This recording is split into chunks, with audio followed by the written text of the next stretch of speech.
tardes, estas son las charlas del Estanquillo. Agradecemos mucho al Museo del Estanquillo por darnos la oportunidad, pero agradezco más a Pavel Granados que esté con nosotros en esta ocasión. Daniel, yo te agradezco muchísimo, me encanta verte y platicar sobre Monsiváis, porque ya habíamos platicado antes, ¿verdad? Ya habíamos Pero platicado de Monsiváis antes. y la poesía, ¿no? Exactamente, nos había Me tocado acuerdo. Monsiváis y la poesía, así es. Pero ahora va a ser un poco más relajado, ¿qué te parece? Ay, qué bueno, porque no estudié nada. Y entonces venía un poco con un acordeón, pero ya ni me dio tiempo de hacerlo tampoco. Pero pues no importa, porque Monsiváis es de mis temas favoritos. Claro. De mis temas que más me han alumbrado. Sí. Y entonces, más bien al contrario, me siento con la obligación de decir algo de Carlos Monsiváis. Claro. Una de las cosas que más le gustaban a Carlos Monsiváis, y quizás una de las cosas por las que es más reconocido, tú me vas a corregir, es por su amor por la cultura popular. Bueno, sí, claro que sí, es un tema que le encantaba a Monsiváis, pero yo una vez le escuché decir que una frase, pues ya hasta se me hizo tan buena que dije, ay, a lo mejor es hasta de un filósofo antiguo, no sé. Él decía, todo lo que ha sido alta cultura fue en otro momento cultura popular y viceversa. O sea que la alta cultura y la baja cultura, pues son como un invento, ¿no? Pero yo creo que hay gente muy interesada en hacer de la cultura una cosa muy limitada y muy propia y convertirla en alta cultura, como para que no se acerque nadie, Ajá. o como para decir, ahí esto nada más es para unos cuantos. Y siempre llega el pueblo, siempre llega un artista, siempre llega alguien que explota eso, bueno, hace que explote y que se vuelva otra vez pues a vivir, porque la verdad es que la cultura donde vive es donde debería ser la cultura popular, es la cultura yo creo que más movible, ¿no? Yo creo que Carlos Monsiváis pensaba que la cultura popular es la más viva, en el sentido de que cambia todo el día, que tú escribes un día, pero si se te va esa semana, ya la otra semana ya dejó de ser un fenómeno, ya dejó de ser importante. A la semana que entra ya nadie se acuerda de lo que era lo de la semana anterior, y Monsiváis tenía siempre ese sentido de la oportunidad, ¿no? Claro. Y escribía de lo que fuera, es decir, lo que fuera fenómeno, pero en esa semana, ¿sí? Iba dando, yo creo que Carlos Monsiváis fue el escritor que más nos ha dejado constancia de ese ir y venir de la cultura, ¿no? Con Claro. eso por lo menos pienso yo, en el sentido en que Monsiváis fue, pues yo creo que, pues ahí está la crónica completa de la cultura popular en muchos aspectos, ¿no? Por ejemplo, en el cine, en la música, no sé qué tanto en el teatro, pero sí en el teatro popular, por supuesto. Sí, entonces hay varios como líneas, ¿no? Claro, pues si quieres le entramos un poco Bueno. a esas líneas. El teatro le gustaba el teatro, tiene traducciones, por ejemplo, tradujo a los chicos de la banda, tradujo la primera versión al español, pero bueno, hablemos del teatro, digamos, popular, el teatro de las carpas, el teatro de comedia que le gustaba a Monsiváis. ¿Qué ves en esa preferencia? Bueno, por ejemplo, ahí yo no sé qué tanto él generacionalmente le tocó conocer todavía lo que dicen las carpas, porque también ha sido otro motivo de gran discusión saber cuál había sido el teatro y cuáles habían sido las carpas.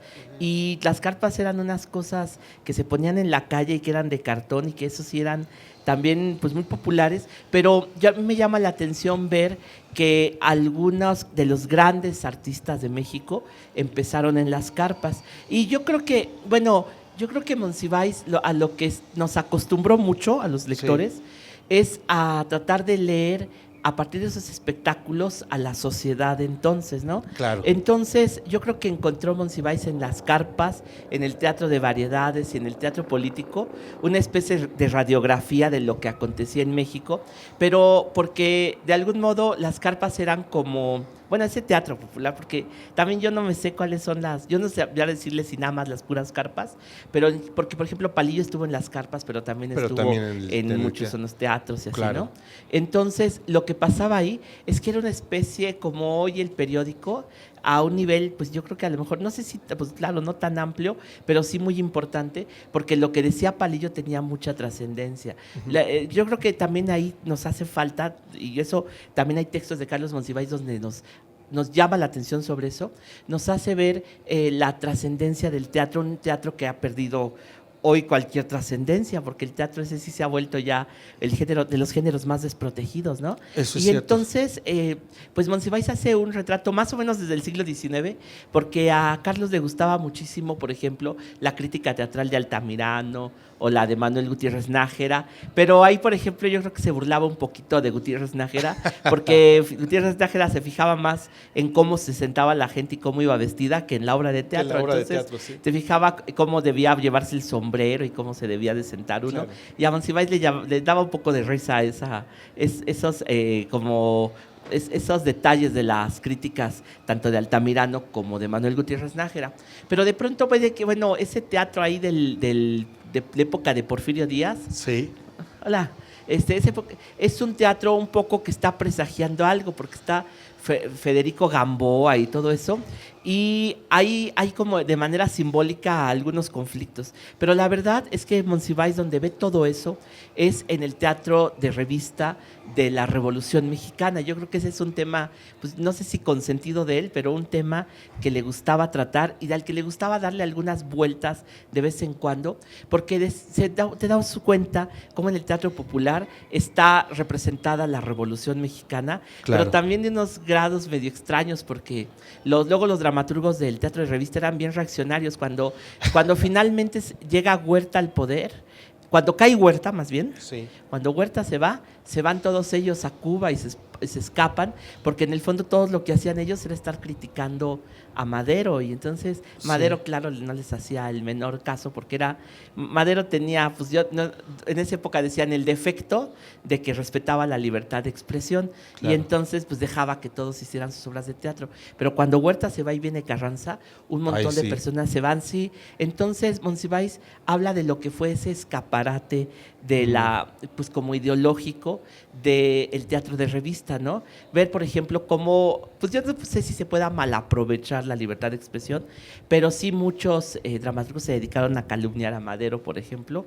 Claro. Eso también lo retrata Monsiváis. Pero hay una cosa también que a él creo yo que le fascinaba de manera especial, que era que en ese teatro estaban las tiples, o sea, las que cantaban agudo, pero es que eran las coristas más bien, ¿no?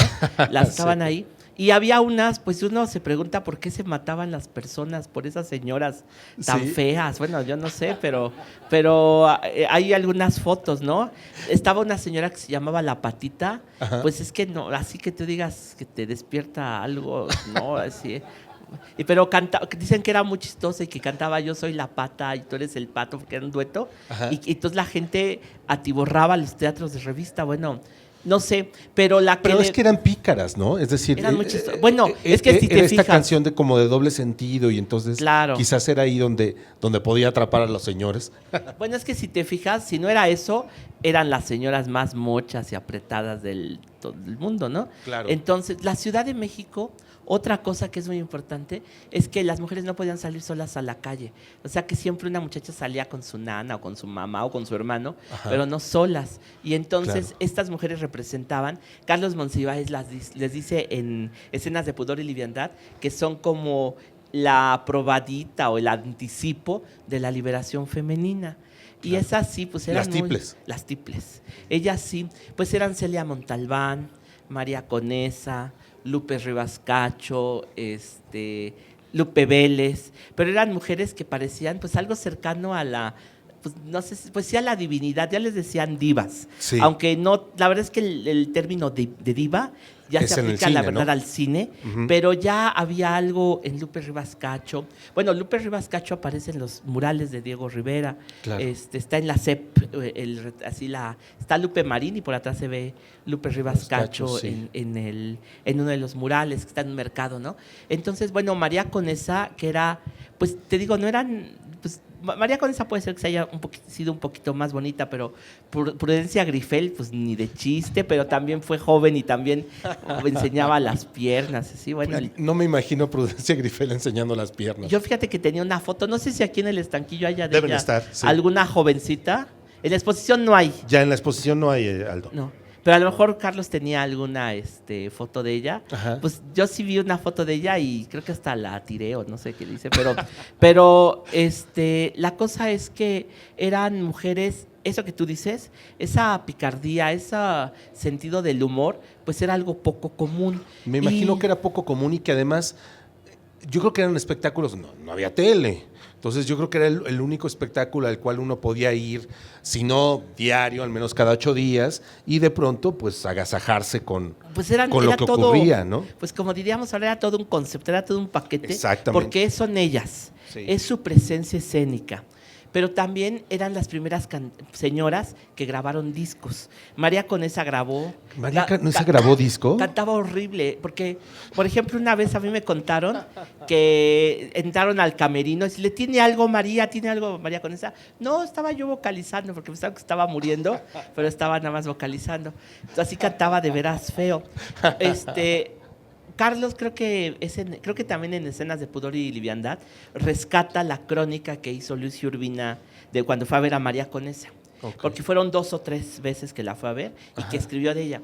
Y en la primera le dice, bueno, no es bonita, no tiene gesto interesante, nada, es chaparrita, y puede decirse que fea, canta muy feo, pero algo tiene esta muchacha que como que suda impudor, dice.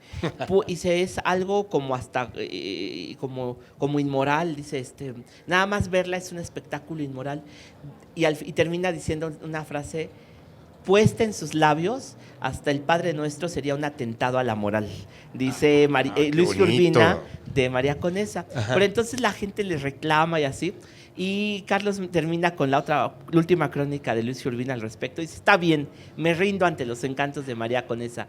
Arriba la primavera y arriba las faldas de 18 abriles. Entonces así termina Luis Urbina. Pues conquistaba a María Conesa. Hay discos y si son chistosos. Sí. Por ahí hay algún texto. Es cierto, porque además la conoció, supongo, y estuvo muy cerca. Yo creo que la conoció de niño. No tan de niño, pues María Conesa murió. María Conesa debutó en 1901 y su última actuación fue en 1978. O sea que no todavía fue. Pues yo creo que Carlos la debió haber conocido, a lo mejor a través seguramente. Estoy seguro que sí. Como Carlos, María, claro, salía en televisión. ¿Todavía le tocó la televisión? La Gatita Blanca, claro. Sus últimas actuaciones las hacía aquí en la Alameda. Yo me imagino que ya era medio lastimoso porque las organizaba el DDF. ¿Te acuerdas que hacían Yo creo que por eso era lastimoso, pero sí, no por ella. No por ella, sino que hacían unos espectáculos bien feos aquí en la Alameda, pero en los años 70. Claro. Entonces, ahí todavía estuvo ella con Cachirulo. Era muy simpática. Lo que sí hay es una entrevista magnífica que le hizo Elenita Poniatowska a María Conesa, porque era todo lo desgarbada que era, lo chistosa, lo ocurrente. Y Carlos lo que hace es ese retrato que es de algún modo, pues yo creo que una mitificación de María Conesa, una merecida mitificación, porque la ve como con los ojos de la nostalgia. Sí. Mira, yo te voy a decir una cosa acerca de...